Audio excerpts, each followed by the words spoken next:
Bhakti Govinda Swami Maharaj.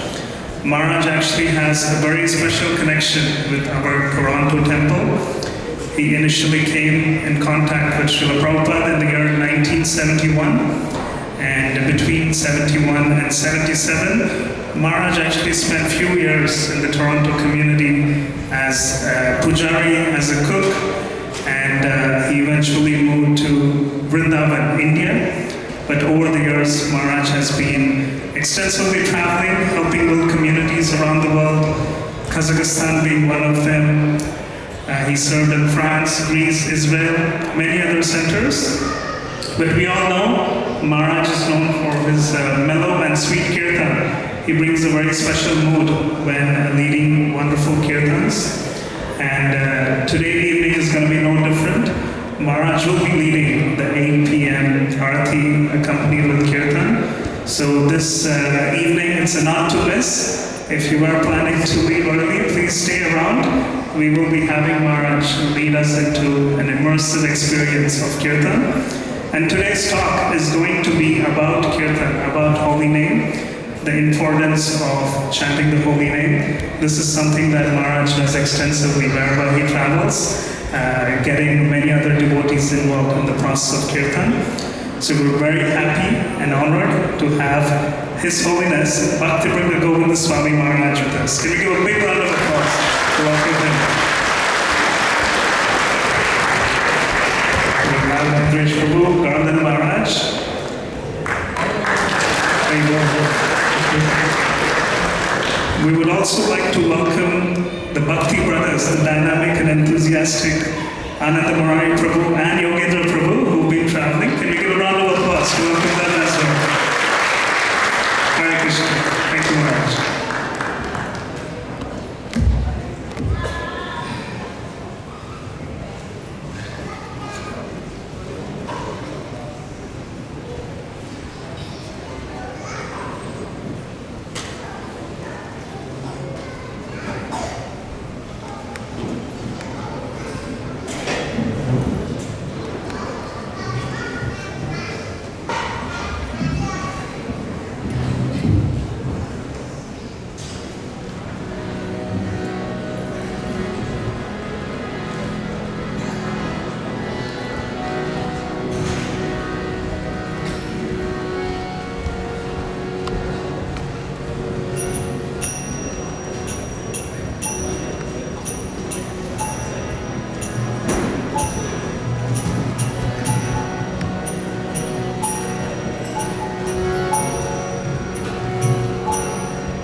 Hare Krishna, devotees.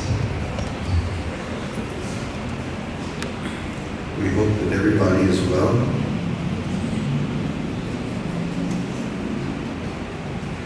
It's a pleasure to be back home at 243 Avenue Road.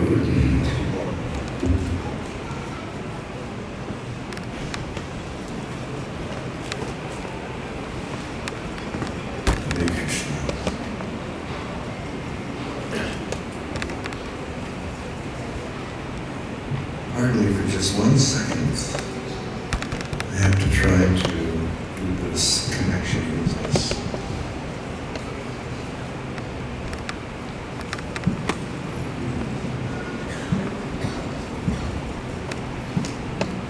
Hare Krishna.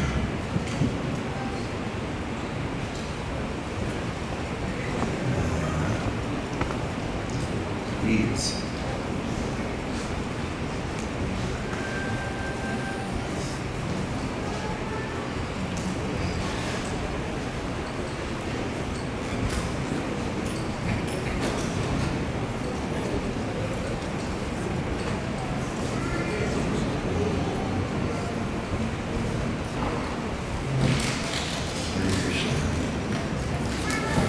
It's wonderful to be back with everyone. By the grace of Radha Gopinath and by the grace of our Vaishnavas here, they've invited myself and Murti and Yogindra to come back for this weekend. Yesterday evening we had a very wonderful program at Kishore Mani's house. Was anyone there? Great. You were all chanting so wonderfully and dancing beyond belief. And today being able to have just a few minutes to address you here in Toronto. I understand that it was advertised that I was supposed to speak something about the holy name, but I don't really know anything about the holy name. I wish I did know something. The only thing I know is that I like to chant it because it's so wonderful. But rather, I'd like to share something with you which I read today. I read a very, very amazing story in the Srimad Bhagavatam about Lord Indra and a demon who is known as Vrishtasura. And we know that Indra Dev, he's the king of the Devtas, meaning he has a very responsible position in the government of the universe. He's a highly advanced person, otherwise he wouldn't be in such a position. But the problem with Indra Dev is that he has a lot of material desires. And those material desires often get him in trouble, and then he has to learn lessons. And it's always happening with him over and over again. All of us, we should aspire for pure devotional service and not mixed devotional service. Chaitanya Mahaprabhu, he always explained to us, Na danam, na janam, na sundarim, kavitam, va jagadish kamai, mama janmani janmanishwari, bhavatat bhaktirahai tukitwai. Lord Chaitanya said, I do not desire wealth. I do not desire followers. I do not desire to hear the flowery words of the Vedas that describe to me how wonderful this world is. I do not even desire liberation from this world. But what I do desire is to have your pure devotional service, birth after birth after birth. So, Indra, he's great, but he has many desires, and he has those defects which all of us in the material world have, meaning he's proud. He can become angry. He becomes lusty. He becomes envious of other people's positions. So the story I read today explained that one time Indra was in heaven, in Swarga, and he was sitting with his consort by his side, and so much wonderful heavenly music was going on, and drinking heavenly beverages that give some type of intoxication. And Indra's spiritual master, Brihaspati, came, who was the spiritual master of all the Devtas. And because Indra was so intoxicated by his pride, when Brihaspati entered, Indra didn't stand up. And because of that, Brihaspati just got up and left the assembly. And as the result, he offended his own spiritual master, or the spiritual master of all the Devtas. When that happened, when the offense took place, all of the demigods, they became affected by the results of Indra's offense. And the result of that is that they became very weak. And when they became very weak, the demons decided now was the time to attack. You know, Krishna tells us in the Bhagavad Gita that there are two types of people. One person is a devta, meaning a godly-minded person, and the other type of person is a person who is very selfish and not thinking about it all, and they're called the demons. So the demons decided to attack, and they attacked. And when they attacked, they conquered the Devtas. And then, the Devtas were, what are we going to do? What are we going to do? And they went to they approached Brahma. they approached Brahma and they prayed to Brahma, or they said, what are we going to do? What are we going to do?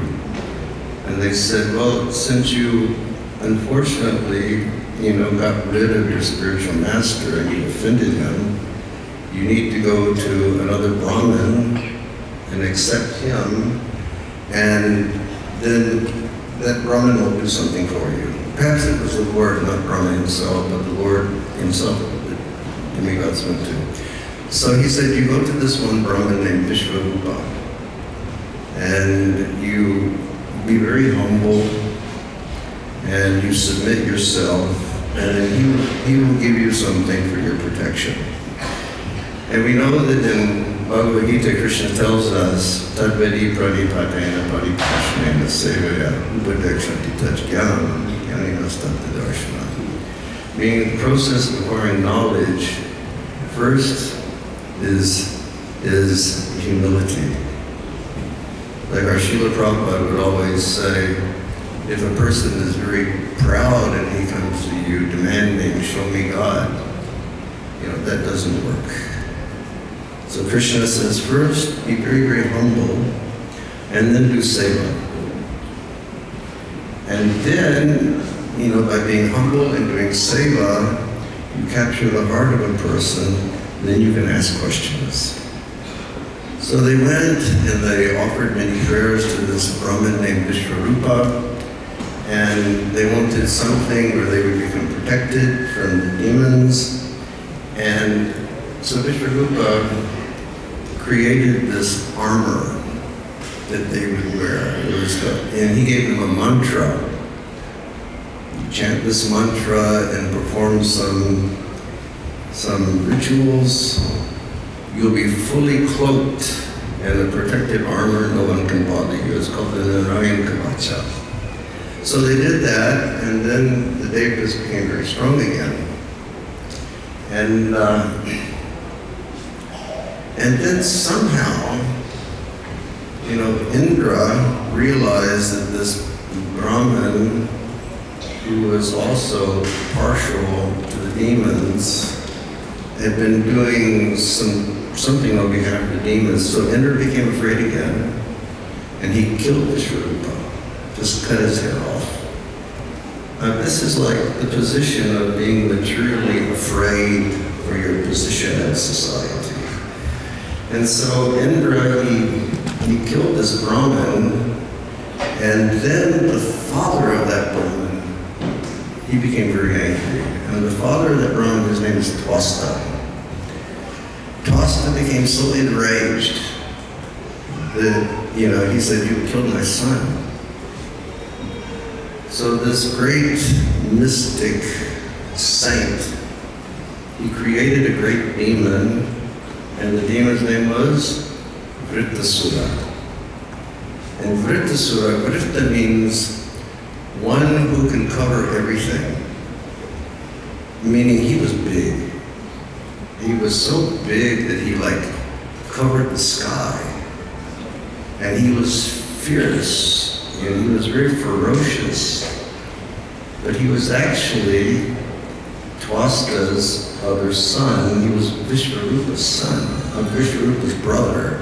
He was a Brahmin, and he was a greatly advanced Brahmin, but his father did this thing, and he became a demon, and he said, go kill Indra. And the description which is given in the Bhagavatam is so terrifying. It said, his eyes were burning like two suns in his head.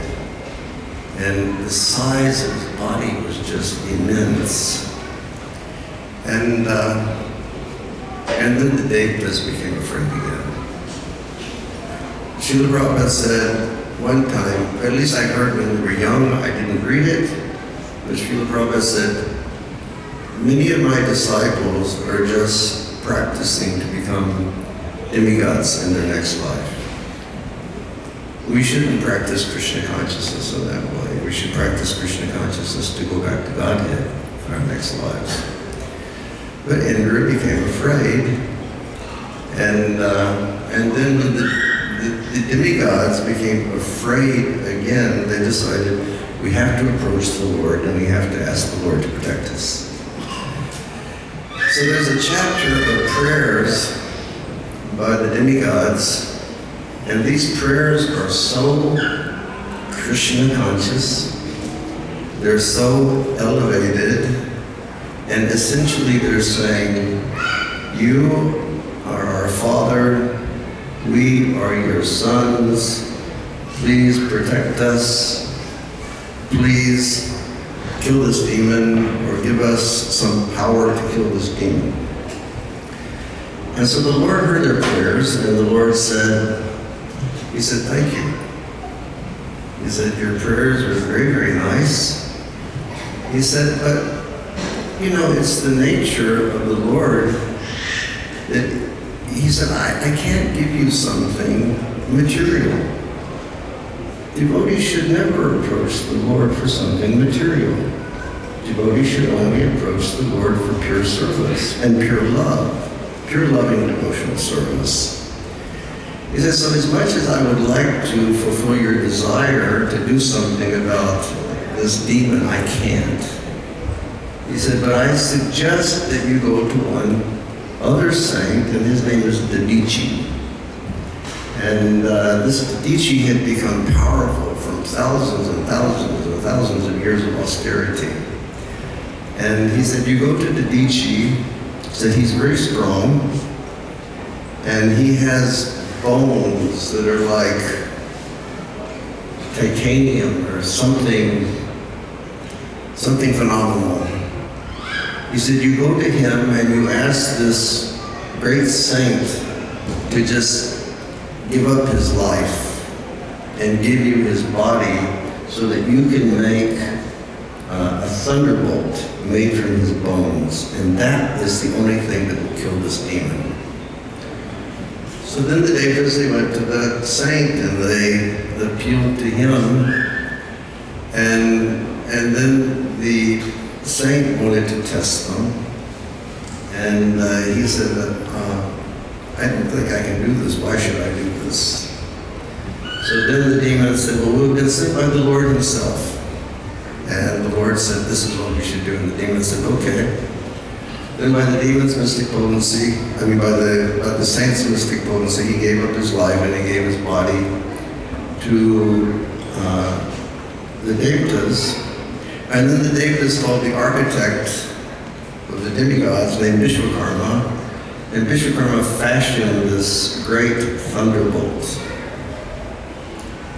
And then the battle began. They delivered the thunderbolt to Indra.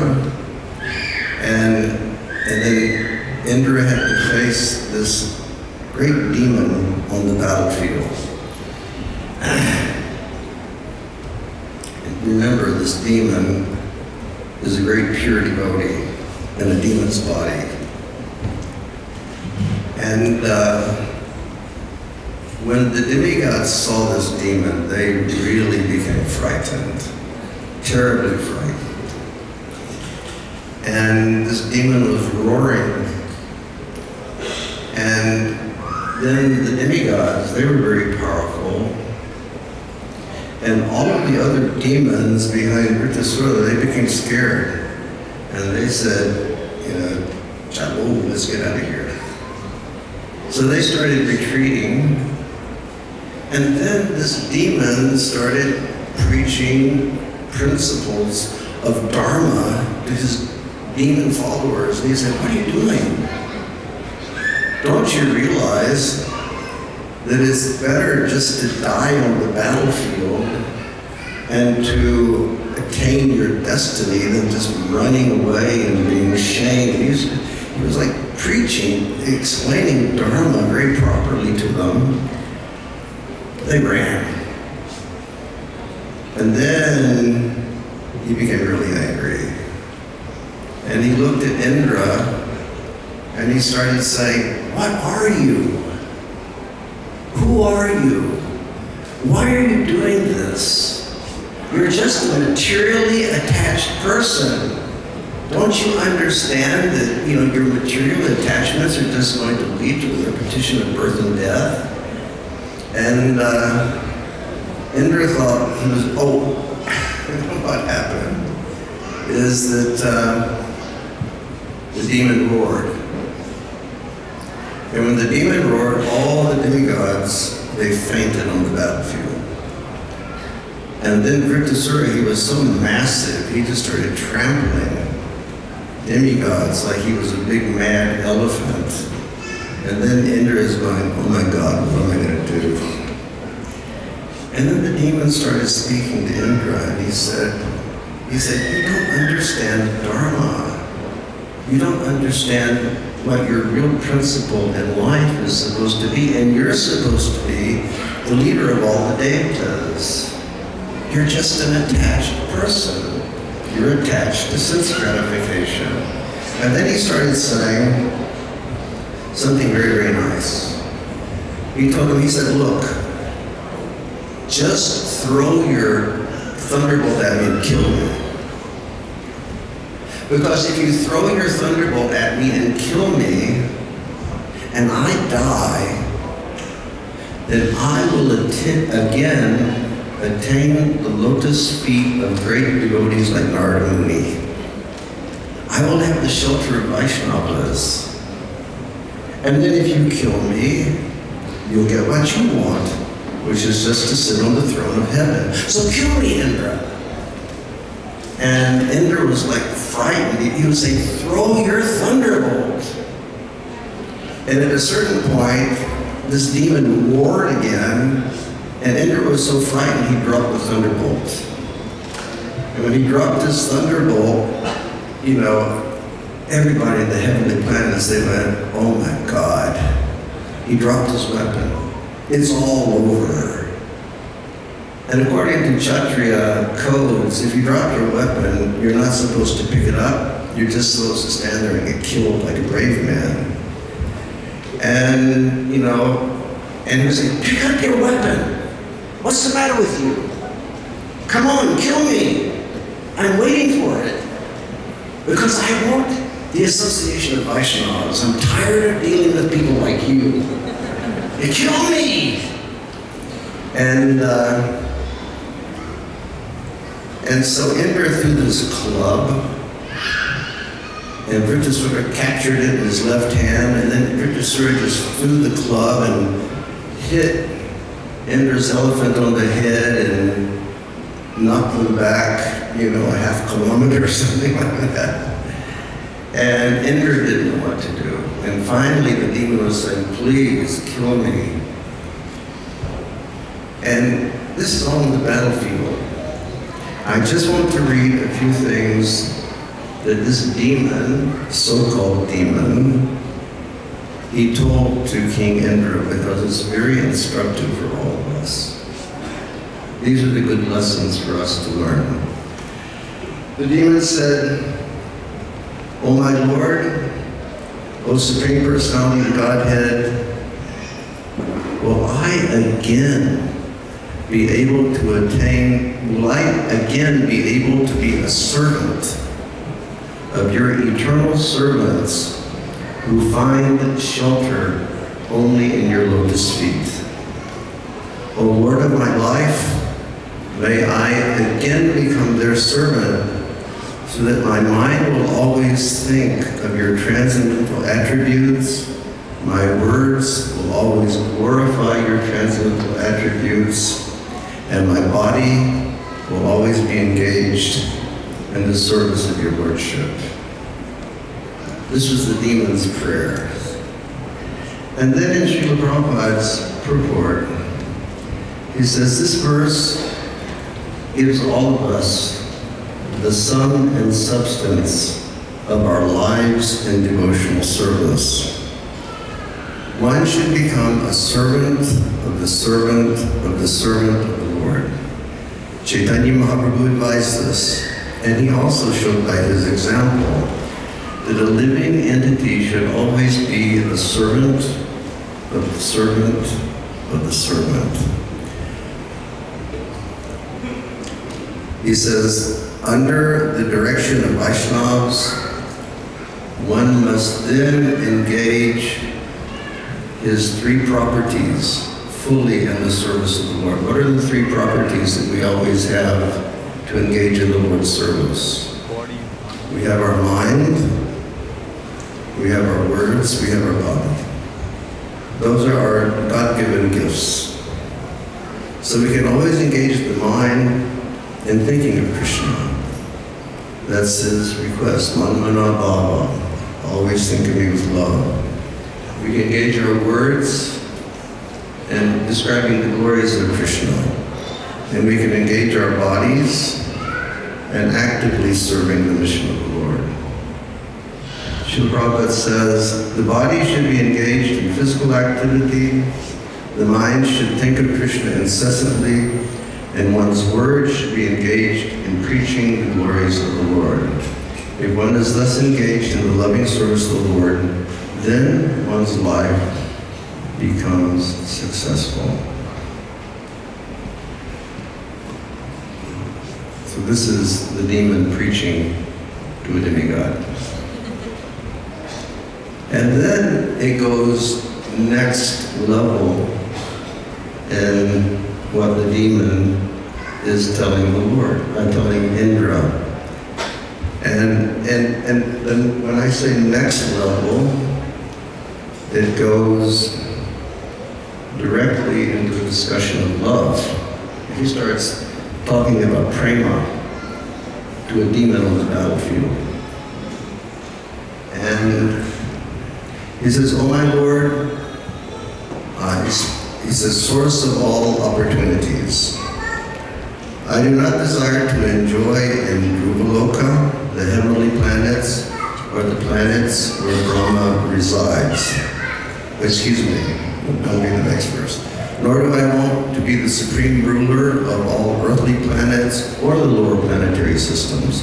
I do not desire to be the master of the powers of mystic yoga, nor do I want liberation if you ever offer it."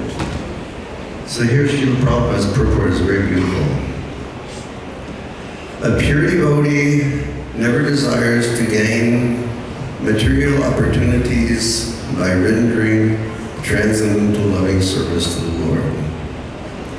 Srila Prabhupada used to tell us, don't trade your devotion for material benefits.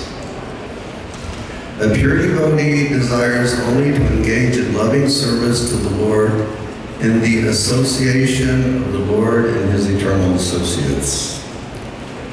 It is said in the previous verse, Das Anudas, Bhavitasmi, and then Srila Prabhupada, this is confirmed by Narottam Das Thakur. And then he cites Narottam Das saying, Tadira Charana Seva Bhakta Sanivas Janame Janami Hoy Eyavilas. In this verse, it means my only desire, birth after birth, is to live in the association of the devotees and serve their lotus feet. That's our hope. Our only desire is to live in the association of Vaishnavas and always serve their feet with love. And I'm already over my limit. I will conclude with just a short anecdote. I won't read any more verses. Okay. I served in Iskcon, Toronto till about June of 1977, and then I went to Vrindavan to serve. And in Vrindavan, as I was the cook here, I became the cook in Vrindavan. And there we used to cook on wood fires. There was no gas bottles, there was no electricity, we just cooked on wood. And I would cook and cook, and I would become black with the soot. And I'd leave the kitchen, I would cook breakfast, cook lunch, I would serve the devotees, I'd clean the kitchen, then I would go and scrub myself, and then I would go to Prabhupada's room. So one afternoon I was going to Srila Prabhupada's room, and the doors were open at that time. It was like the beginning of Iskcon. Doors were always open, people would walk in and sit and ask Prabhupada questions, and Prabhupada listen. I can recall one remembrance by Govinda Maharaj. He said, Prabhupada was the most patient listener. But later when Prabhupada really started traveling and constantly translating, it was very difficult to get to Prabhupada. I mean, if you were one of the big guns, as they called it, you had access to Prabhupada, but for like a small foot soldier like myself, who was just a cook, there was never really any access. But in the end, Prabhupada's doors were open again. And we used to go in and we would sit, we would sing for Prabhupada softly. Or if something was taking place, we would just be silent and we'd listen. So I walked over this one afternoon, and the doors were locked. And I figured, oh my goodness, Prabhupada must be having a very bad day. But then outside of Prabhupada's door was one of his godbrothers, who Prabhupada had told us, this person is a pure devotee of Krishna. He said the only thing this person is attached to is the holy name of Krishna. Prabhupada put his stamp of approval on this devotee. And his name was Iskcon Krishna Das Baba. And I had met him in 75. I knew who he was. And so after I saw I couldn't go to Srila Prabhupada's room, I went to him and I made dandavats. I took dust from his lotus feet and I said, Maharaj, is there something I can do for you? And he looked at me and he said, I want to see Prabhupada immediately. So I knew that there was an entrance to Prabhupada's room through the guest house and through his garden. So I went in, and whenever we would go into Srila Prabhupada's room, the first thing is we'd offer dandavats. So we offered dandavats, and I looked up and Srila Prabhupada was laying on his bed, and Tamal Krishna Goswami was sitting next to Prabhupada. And so I went over and I said, Maharaj, the Iskcon Krishna Das is outside. He wants to see Prabhupada immediately. And then he leaned over to Prabhupada and he said, Iskcon Krishna Das is outside Srila Prabhupada. He wants to see you immediately. Prabhupada said, bring him immediately. So then I ran out. I was very happy I could do some seva. And he came in, and Tamal Krishna Maharaj got off the bed, and Maharaj just jumped up on the bed next to Prabhupada.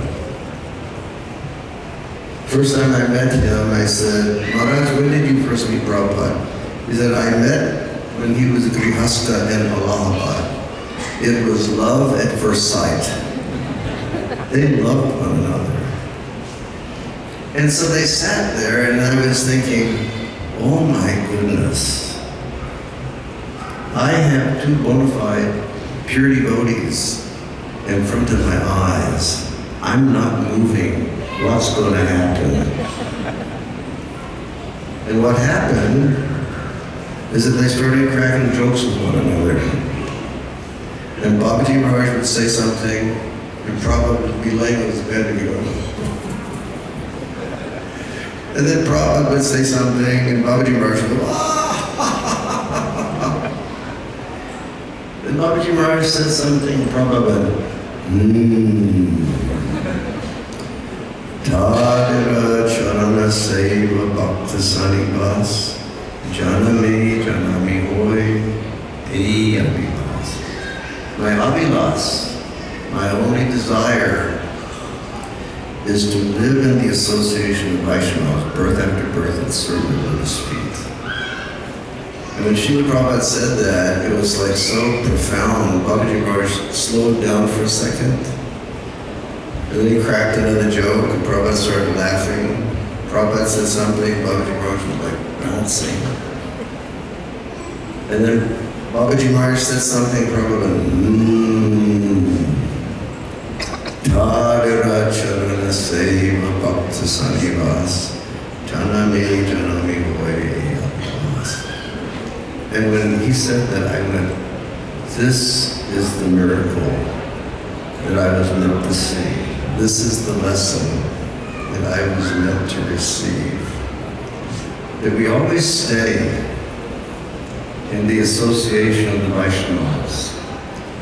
And we always serve Vaishnavas with love.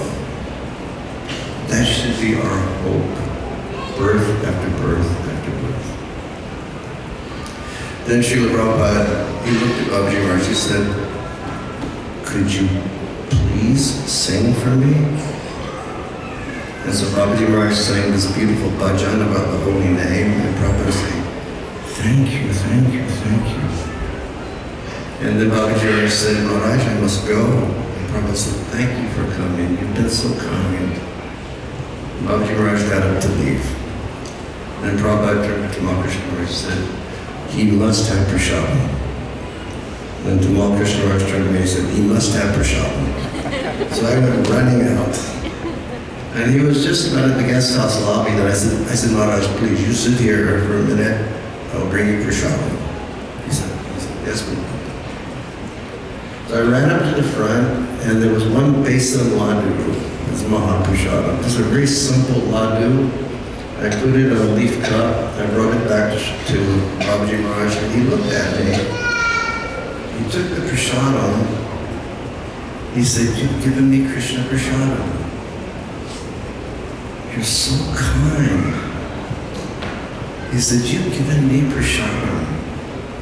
I mean, how many times do we receive Mahaprasadam and we just sort of take it for granted? He said, you've given me Krishna prasadam. Actually, it was 2 basin ladu. He got up to leave, and then I saw another miracle happen. When he was stepping out of the guest house gate, he looked down, and there was a lady sitting there, dressed in a white sari, very round, with Prabhupada's face. It was Prabhupada's sister. And Prabhupada looked up and saw him. Prabhupada's sister looked up, and this huge smile went on her face, and a huge smile went on his face. Because they'd known one another their whole lives, and they were pure devotees. And she got up. Did you all ever see Pishima? Pishima was she was one of these elderly Matajis, totally bent to the waist. She couldn't straighten up. And she was telling Babaji Maharaj, I'm going to take dust from your feet. And she would approach Babaji Maharaj and just about have her hand on his feet, and he would scoot backwards. And he just burst out laughing. And she'd look at him and go, and then, she'd try again, he'd scoot back. And he just laughing. And then, finally he allowed her. And after she touched his feet, Maharaj looked at her and said, I have Mahaprasadam. Would you like Mahaprasadam? And this lady, who was probably one of the best cooks on earth, and had cooked tons of basin ladu in her life, she went, Mahaprasadam? And she held her hand out, and he gave her a ladu. And then she said, I have Ganga Jal. Would you like Ganga Jal? It was such a tender exchange of love. He went, Ganga Jal. And he put his hand out, he took some Ganga Jal, and then they just chatted lovingly for a minute, and then he left. And once I asked Pishima, why do you always have that bottle of Ganga Jal? And she looked at me, she said, I am so old, and I am in this filthy material body. Whenever I sit someplace, I just totally contaminate that area. So when I get up, I sprinkle Ganga Jal to purify the place. I mean, that's nice consciousness, isn't it? I mean, many times, we think when we sit down, it's a place of worship. She was so pure and so humble. So this is my request to all of you all here in Toronto. Serve one another with love. Always remember, all of you, by the grace of the Lord, have come to this place. You've come to Krishna consciousness. You have made the dedication to bowing your head before the Lord, engaging in the Lord's service. You're all the most treasured people in the universe, and all of us should love and respect one another. Please, my dear devotees, never look at one another with a crooked eye. Please never speak ill about one another. Please never hear bad words about one another. Serve one another with respect and love. Please keep your mind fixed on Sri Chaitanya Mahaprabhu. Mahaprabhu is the avatar of love. Mahaprabhu showed limitless compassion, and Chaitanya Mahaprabhu was the abode of humanity, meaning with Lord Chaitanya, everybody was equal. Lord Chaitanya never discriminated. You look at Chaitanya Mahaprabhu's followers. Haridas Thakur had been born in a Muslim family. He became the Namacharya. Rupa and Sanatan, they were excommunicated from Hinduism. They became Siddhantacharya, Rasacharya. Ramananda Roy, he was a Sudra. He became Lord Chaitanya's most confidential associate. Lord Chaitanya never discriminated. And dear devotees, never look at one another that way. Never speak to one another in a bad way. Never hear bad about devotees, but simply serve everyone equally with love. If you serve Vaishnavas in that way, Krishna will be very pleased with you. Krishna will bestow his mercy. And by Krishna's grace, eventually we can become free from this contamination of material nature. It's very hard. Krishna tells us in the Gita, Daivihi Shivanamayi Mamamayi Duratya. He says, Duratya, it's impossible to overcome the material nature because it's my energy. He said, but Mam Evaye Prapadyante Mayami Tam Durantile. If you surrender to me, I will remove the effects of the material nature. We can't see Krishna directly, but we can see Krishna's devotees. So take care of Krishna's devotees and love Krishna's devotees and advance in Krishna consciousness. Hare Krishna.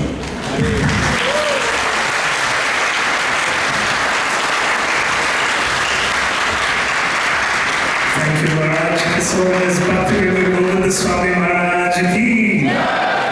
Thank you so much, Maharaj, for leading us into beautiful discourse. And as mentioned earlier, we will be having Maharaj lead Kirtan at 8 p.m. So we're a little short of time.